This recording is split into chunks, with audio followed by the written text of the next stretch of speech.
தங்கம் சாதிக்காததை சங்கம் சாதிக்கும் என்பதற்கு எத்தனையோ எடுத்துக்காட்டை நம்ம சொல்லலாம். புரட்சி தலைவர் அவர்கள் ஒவ்வொரு முறை கையெழுத்திடும் போதும் சொல்லக்கூடிய வார்த்தை, எழுதக்கூடிய வார்த்தை, உழைப்பவரே உயர்ந்தவர் என்று தெரிவிப்பார்கள். அப்படிப்பட்ட உன்னதமான தலைவர்கள் புரட்சி தலைவி அம்மா அவர்கள் இந்த மக்களுக்காகவே நான், மக்களால் நான், மக்களுக்காக நான் என்று வாழ்ந்தவர்.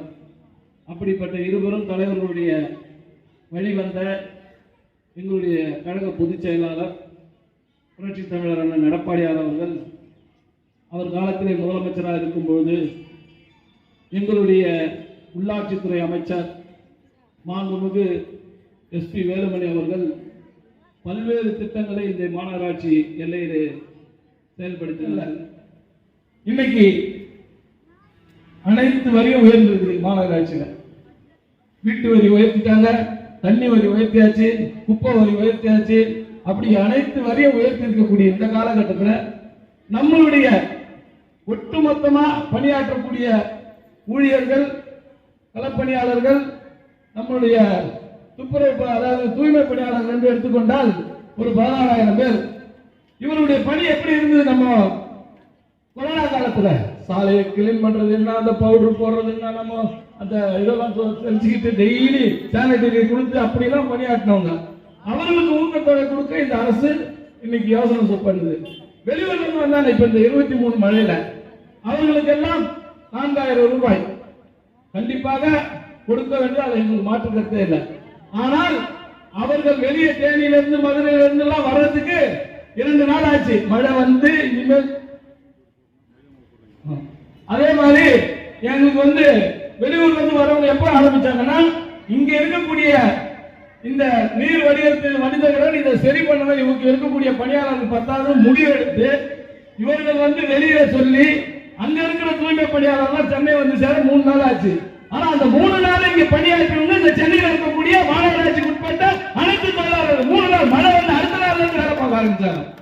ஆனா அவங்க வந்தாங்க, ஒரு குறிப்பிட்ட இடத்துல வேலையை முடிச்ச உடனே அவங்க ஊருக்கு அமைச்சாச்சு 4,000 கொடுத்து. ஆனா அதுக்கப்புறம் ஒரு வாரம் வேலை பார்த்தவங்க இங்க இருக்கக்கூடிய தூய்மை பணியாளர்கள் இவர்களுக்கு ஏன் ஊக்கத்தொகை கொடுக்கவில்லை? இவர்களுக்கு உடனடியாக ஊக்கத்தொகை கொடுக்க வேண்டும். அதைத்தான் அண்ணா தொழிற்சங்க பேரவை சார்பாக எங்களுடைய இந்த மாநகராட்சியினுடைய செயலாளர் தலைவரிடம் அழைத்து பேசும்போது அவர்கள் சொன்னார்கள், அவங்களுக்கு வெளியூர்ல இருந்து வந்தவங்களுக்கு மட்டும்தான் கொடுத்தாங்க, இங்க இருக்கவங்களுக்கு கொடுக்கலன்னு சொன்னாங்க.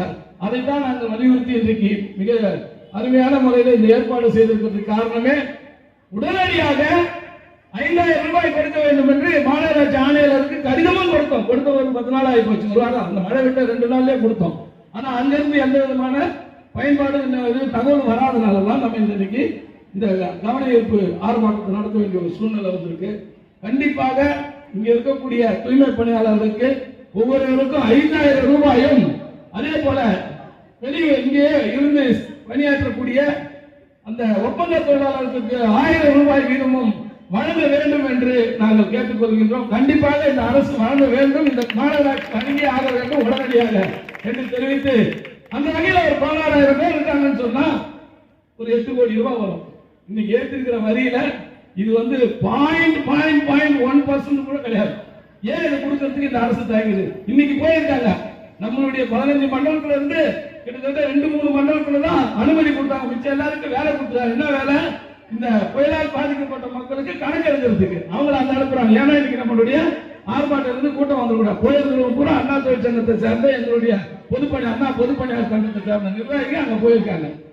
அரசு எந்த அளவுக்கு எல்லாம் பழிவாங்க. இன்னைக்கு ஒரு சில அதிகாரிகள் எங்களுடைய நிர்வாகிகள் சில பேர் பழிவாங்கி இருக்காங்க. இது நிலைக்காது. மிக விரைவில் மீண்டும் அந்த எடப்பாடியார் தலைமையில் தமிழகத்திலே அம்மா ஆட்சி மலரும். அந்த நிலை வரும்போது கடந்த முறை உங்களுக்கு எல்லாம் தெரியும், மாநகராட்சியில 186 பேர் எங்களுடைய கிட்டத்தட்ட 150-160 பேர் மேல நம்ம கவுன்சிலர் இருந்தாங்க. எந்த விதமான தவறு இல்லைங்க. ஒவ்வொரு சின்ன பிரச்சனைனாலும் அம்மாவோட நேரடி கவனத்துக்கு போயிட்டு பயந்துட்டு ரோட்ல வேலை பார்த்து இன்னைக்கு பாருங்க பில்சிங் ரோடு போடுறா மைதா மாவு போடுறாங்க. மைதா மாவு 80 தான்.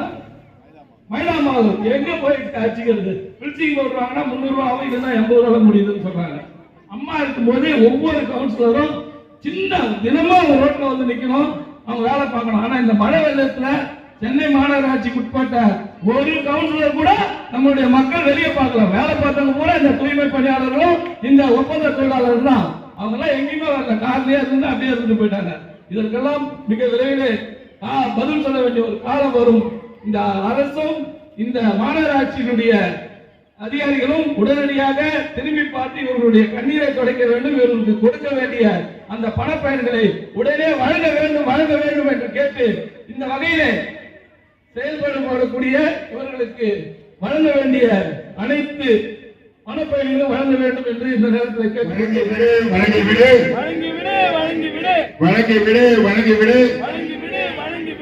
ஊக்கத்தொகை வழங்கிவிடு. அனைத்து பணியாளர்களுக்கும் ரூபாய் 5000 ஊக்கத்தொகை வழங்கிவிடு. அமல்படுத்திடு. பழைய ஓய்வு திட்டத்தை அமல்படுத்திடு. பணி நிரந்தரம் செய். என்எம்ஆர் NULM பணியாளர்களை பணி நிரந்தரம் செய்திரு. கைவிடு. தனியார் வசம் ஒப்படைப்பதை உடனே கைவிடு. நிரந்தரம் செய்திரு.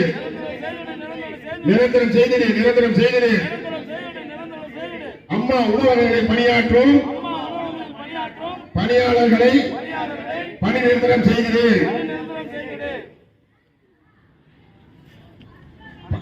பதவி உயர்வு வழங்கிடு. 10 ஆண்டுகள் பணியிடை செய்த 4ஆம் நிலை பணியாளர்களுக்கு பதவி உயர்வு வழங்கிவிடு. கிராஜுவிட்டி தொகை உடனே வழங்கிவிடு.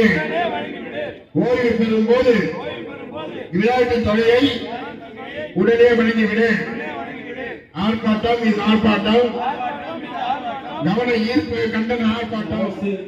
நாங்கள் ஆட்சிக்கு வந்தால் 100 நாளில் அப்படியே தலைகீழாக மாற்றி இந்த தொழிலாளர்களுக்கு என்னென்ன சலுகைகள் தர வேண்டுமோ அத்தனையும் அடுத்த நிமிடமே கொடுத்து விடுவோம் என்றெல்லாம் சொல்லி பொய்யான வாக்குறுதியை கொடுத்து ஆட்சிக்கு வந்த இந்த அரசு இன்றைக்கு சென்னை மாநகராட்சியிலே பணியாற்றக்கூடிய தூய்மை பணியாளர்கள், அது ஒன்றும் அதிகாரி கிடையாது, பச்சைக்கில கையெழுத்து போடுறவங்க கிடையாது, அன்றாடம் வேலைக்கு வரக்கூடிய ஒப்பந்த தொழிலாளர்கள், அவர்களுக்கு பணி நிரந்தரம் செய்யாமலும் ஊதிய உயர்வை வழங்காமலும் அவர்களுக்கு நியாயமாக கிடைக்க வேண்டிய எந்த ஒரு சலுகையும் வழங்காத இந்த சென்னை மாநகராட்சியினுடைய நிர்வாகத்தை கண்டித்தும் இந்த அரசை வலியுறுத்தியும் நாம் இப்ப இங்கே கூடியிருக்கிறோம். உங்களுக்கு எல்லாம் நல்லா தெரியும், 2015 மிகப்பெரிய வெள்ள பாதிப்பு ஏற்பட்ட போது அம்மா அந்த நேரத்தில் அனைவருக்கும் 2000 ரூபாயை ஊக்கத்தொகையா கொடுத்த ஒரே தலைவர் மாண்புமிகு புரட்சி தலைவர் அம்மா தான், வேற யாரும் கொடுக்கல. அடுத்ததாக அது கூட வந்தாங்க நம்மளுடைய ஒப்பந்த தொழிலாளர் கூட அங்க வேலை பார்த்தாங்க, அவங்களும் சும்மா போக கூடாது, ஒரு 300 ரூபாய் எடுத்து கொடு அப்படின்னு கொடுத்த ஒரே தலைவர் மாண்புமிகு புரட்சி தலைவர் அம்மா அவர்கள் வாரி கொடுக்கக்கூடிய வந்தது. அது போல நம்முடைய அண்ணன் எடப்பாடியார் அவர்கள் அவர் காலத்தில் ஒரு பெரும் வெள்ளம் 20 வந்தது, அதற்கு அதே போல பணியாற்றிய அனைவருக்கும் ஊக்கத்தொகை வழங்கினார்கள். புரட்சி தலைவர் அம்மா அவர்கள் சீரிய சிந்தனை உருவானது ஏழை எளியவர்கள் பசியாற வேண்டும் என்பதற்காக உருவாக்கப்பட்டது அம்மா உணவகம். அண்ணன் துரைசாமி அண்ணன் அவர்கள் 200 வார்டிலையும் அந்த அம்மா உணவகத்தை துவக்கி மிக சிறப்பான முறையிலே அங்கே அருமையான சுட சுட இட்லி, சட்னி சாம்பார், மத்தியானம் தயிர் சாதம், சாம்பார் சாதம் அப்படின்றோம், இரவுல சப்பாத்தி போன்ற உணவுகளை கொடுத்து மக்கள் பசியார செய்தார்கள். இந்த அன்னைக்கு வேலுமணி அண்ணன் கூட சொன்னேன், உள்ளாட்சியில பல பிரச்சனைகளை பேசணும்னு சொன்னா வேலுமணி அண்ணனை கூப்பிட்டு வரணும். இந்த மாநகராட்சி இந்த வகையில எங்களுடைய கோரிக்கையை ஏற்று வழங்கவில்லை என்றால் அடுத்து ஆண்டு துவக்கத்திலேயே இன்றைக்கு அண்ணா தொழிற்சங்க பேரவையின் சார்பாக நாங்கள் போக்குவரத்து தொழிலாளருக்காக ஒரு வேலை நிறுத்தம், பேருந்து ஓட்டுநர்கள் என்ற ஒரு கோரிக்கையை கொடுத்து அதுக்கான பேச்சுவார்த்தை நடந்துட்டு இருக்குது. இல்லைன்னு சொன்னா அதே போல சென்னை மாநகராட்சியில் இருக்கக்கூடிய அனைவரையும் ஒன்றிணைத்து ஒரு மாபெரும் போராட்டத்தை முன்னெடுத்து அடுத்த கட்ட போராட்டத்துக்கு அண்ணா தொழிற்சங்கம் முன்னெடுக்கும் என்று கூறி இந்த வாய்ப்புக்கு நன்றி கூறி விடைபெறுகிறோம்.